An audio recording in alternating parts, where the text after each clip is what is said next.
দীর্ঘ ৩ বছর পর জিতু নবনীতা আবারও একসঙ্গে। নিজেদের বছর মধ্যে পরে this is the first live we have shared. মানে 3 বছরের থেকে বড় কথা হচ্ছে বন্ধুত্ব অটুট রাখুন। আপনাদের সবাইকে স্বাগত সিনে গসিপে।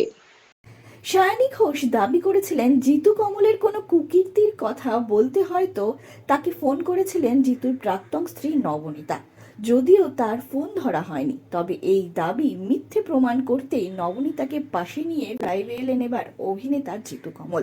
৩ বছর পর আবারও দেখা গেল জিতু কমল আর নবনীতাকে একসঙ্গে। কি বলছেন তারা, চলুন শুনে নেওয়া যাক। বাবা, এখন রাত বাজে 2:02। এই জায়গাটায় হঠাৎ করে এলাম একটু কুলফি খেতে। এই জায়গাটার নাম হচ্ছে কেন্দুয়া শান্তি সংঘ। দুর্গাপুজোর বাঁশ পড়ে গেছে, সত্যি সত্যি সত্যি দেখা যাচ্ছে না এইখানে। মানে বেসিক্যালি এই জায়গাটায় আরে ওই আমার চুয়াটিস ছিল ভালো, মানে দুর্দান্ত। ও তো পলিটিক্স করতে চলে গেছে, আমার এখনো মানে নামই মনে পড়ছে না। সায়নীর এটা ব্র্যান্ড অ্যাম্বাসেডার ছিল। এখানে একটা দারুণ ছবি, ও সুন্দর, ওকে মানে মিষ্টি দেখতে তো, গোলমুখ। এবারে দেখলাম ব্র্যান্ড অ্যাম্বাসেডারের ওর মুখের জায়গায় বাঁশের ছবি দিয়ে দিয়েছে। কি হয় মানুষের! আমি একা একা কথা, আমি লোক ভাববে একা একা কথা বলছি। অনেকদিন বাদে একটা বন্ধুর সাথে দেখা হয়েছে। আসছে ঠিকঠাক? হ্যাঁ, আচ্ছা।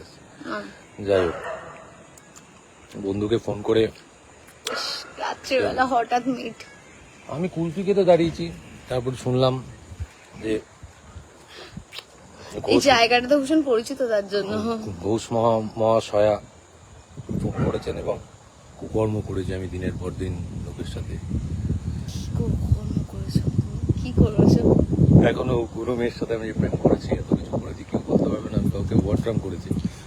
আমাদের মধ্যে আসলে বাঙালির মধ্যে একটা ব্যাপার আছে, বাঙালি রাজনীতিবিদদের মধ্যে ব্যাপার আছে, ডিভোর্স করলে একজনকে দিয়ে একজনকে খোঁজা মারা যায়। উঠে উঠে আমরা দেখিয়ে দেবো সারা জীবন বন্ধু হিসেবে থাকা যায়, সারা জীবন। কেন বলছি রে, বলতে হবে কেন্দুয়া শান্তি সংঘ। পুজো দেখতে আসুন কেন্দুয়া শান্তি সংঘ। হ্যাঁ, ফ্রিতে করে দিলাম প্রত্যেক জোরে বলো, তোমার কাছে শুনে ফোন যাচ্ছে না, জোরে বলো। কেন্দুয়া শান্তি সংঘ ফ্রিতে প্রচার করলাম, কারণ প্রত্যেক বছর এখানে তো সায়নীর মুখ থাকে, আসতেই ভয় লাগে, এতগুলো গার্ড। বাবা, তবে পুজো আপনাদের দারুণ হয়। ভুল কথা, এটা সবার পুজো, সবার মুখ থাকার কথা, এটা ভুল কিন্তু কথা। ছিল তো আরেকজনের। বাট এই তোমার প্রচন্ড বেশি লোকেদের খোঁজা দাও। সবার পুজো, সবার পুজো। হ্যাঁ, সবার পুজো এটা। চলে বুঝলেন, 2-4।